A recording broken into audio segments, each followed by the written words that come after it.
All right, welcome back, everyone, for another deep dive. Yeah, always fun to dig into some interesting stuff. For sure. And today we're going to be focusing on some recent statements from former President Donald Trump. Oh, interesting. Yeah, specifically comments he made about journalist Ashley Parker and the Atlantic magazine. I'm intrigued. Tell me more.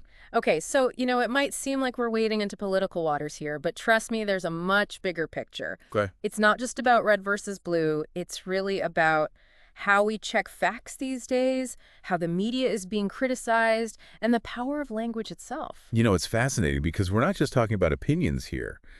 We're going down a rabbit hole of how truth is challenged and what that means for all of us. Exactly. It affects all of us, no matter our political leanings. For sure. So let's set the stage here. Trump recently claimed on Truth Social that he won the presidency 3 times. Hmm.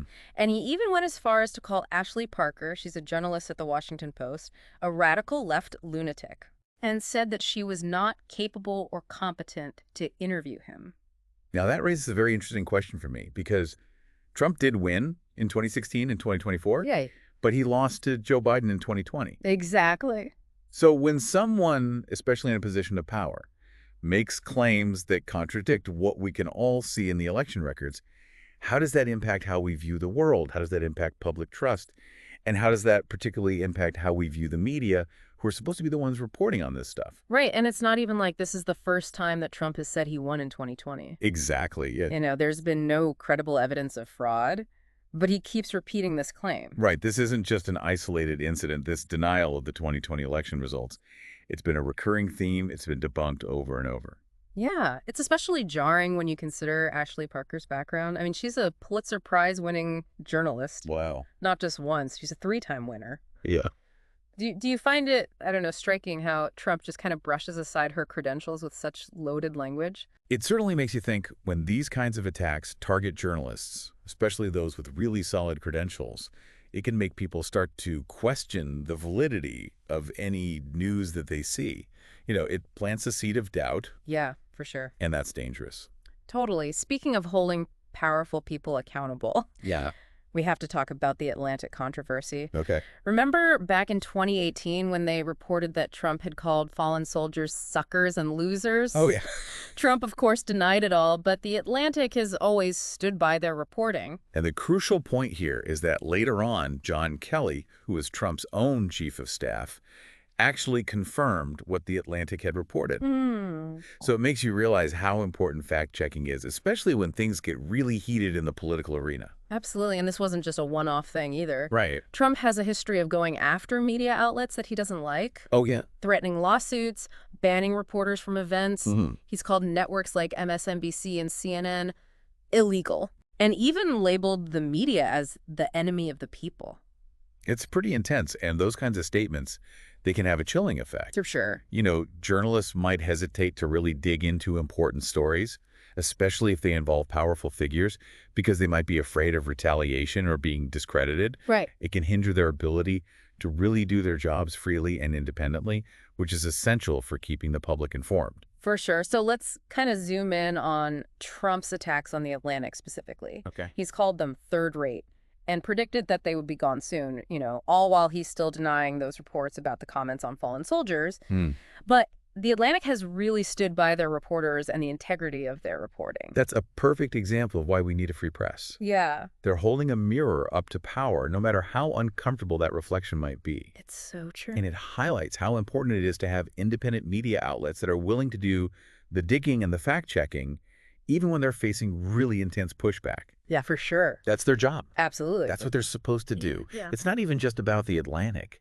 This speaks to a much bigger issue. Yeah. This erosion of trust and reliable sources of information.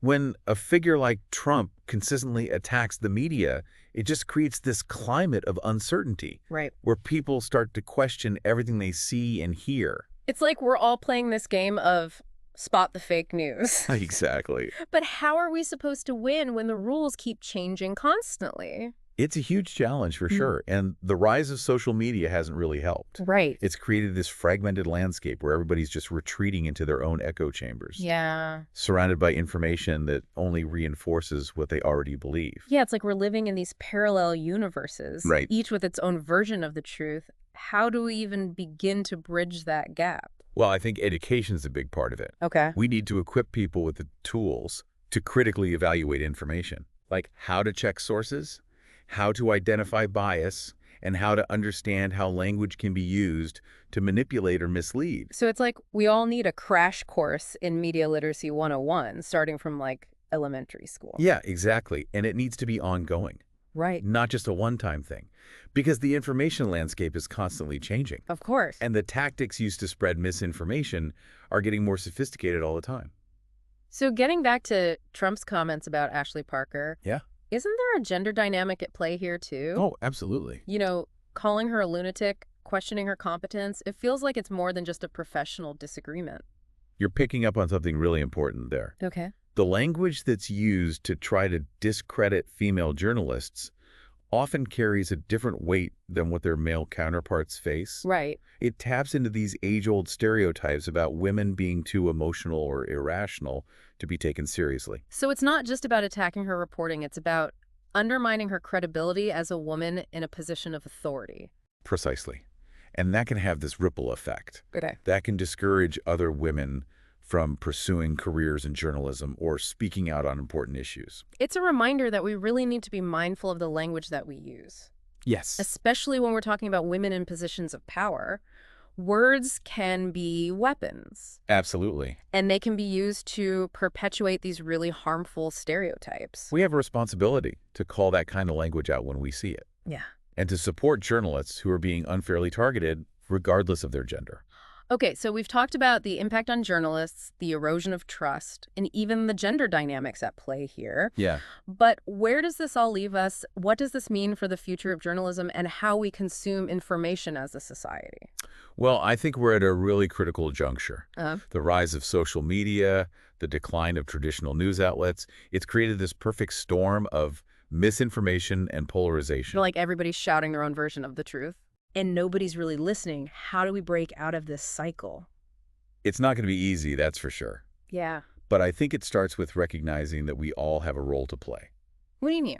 Well, for starters, we need to be more discerning about the information that we consume. Okay. Don't just blindly accept everything that you see on social media or hear from your favorite pundit. Right. Take the time to verify information, to check sources, and to consider different perspectives. So it's about being more active and engaged consumers of information, Exactly. not just passive recipients. Yeah, and we also need to support quality journalism, Okay. whether it's through subscriptions or donations or simply sharing articles from reputable sources. Because at the end of the day, a healthy democracy depends on having a well-informed citizenry. You got it. And that means having access to accurate, reliable information, which is why supporting the free press is more important now than ever before. You know, it's so interesting because this whole deep dive started with just one interaction. One set of statements from Trump about Ashley Parker and the Atlantic, Yeah, but it's opened up this much bigger conversation absolutely. about truth, about accountability, and the role of media in our society. I couldn't agree more. It's a conversation we all need to be having, and it's one that's only going to become more urgent as we move forward. Okay, so as we wrap up this deep dive into Trump's statements about Ashley Parker and the Atlantic, what are some key takeaways that we can all kind of walk away with? Well, I think the most important thing to remember is that what Trump is saying doesn't line up with the facts. He insists he won the presidency 3 times, which we know just isn't true based on the actual election results. And that really gets to the heart of the issue of misinformation and how it can really erode trust in the institutions that we all rely on. Absolutely. And secondly, we have to think about what it means for journalism when you have these prominent figures like Trump attacking and trying to discredit reporters, Right. especially those with a really strong track record like Ashley Parker. Yeah, it's a stark reminder that freedom of the press is not something we can take for granted. We have to actively defend it We do. and support those who are holding the powerful accountable. Absolutely. And I think this whole situation forces us to kind of stop and reflect on our own habits when it comes to consuming information. Yeah. You know, in a world where we're just bombarded with information from all sides, how do we figure out what's actually true and trustworthy? It really is like navigating a minefield of information. It is. One wrong step and you could end up believing something that's completely false. That's exactly right. And that's why I think this deep dive has been so important. It's not just about Trump, Ashley Parker, or the Atlantic. It's about all of us, and how we approach the news and information that shapes our understanding of the world. So where do we go from here? How can we become more savvy consumers of information and avoid falling prey to all of this misinformation? Well, I think the first step is to be aware of your own biases. Okay. We all have them. They can unconsciously influence how we interpret information. Once you're aware of your biases, you can start to challenge them and seek out information from different sources. So it's about expanding our horizons and not just sticking to the same echo chambers that we're comfortable in. Exactly. And don't be afraid to question everything. If something sounds too good to be true, Yeah. or if it confirms your existing beliefs a little too perfectly, just dig a little deeper, check the source, look for evidence, see what other perspectives are out there. So it's almost like becoming your own fact checker in a way. Yeah, exactly. And remember, fact-checking isn't about being right or wrong. It's about seeking the truth. Well, this deep dive has given us a lot to think about, but, as you said earlier, this is really just the beginning of a much larger conversation that we all need to be having. I think so. And this is where you, our listener, come in. Okay. We've explored some of these ideas together, but now it's your turn. What strategies do you use to navigate the news? Have you ever been in a situation where you had to question something you read or heard? Keep exploring this topic, maybe do some research on media literacy or look into reliable fact-checking resources because in today's world, being able to tell fact from fiction is more important than ever. Couldn't have said it better myself. Well, thanks for joining us on this deep dive. Keep those critical thinking skills sharp, and we'll catch you next time.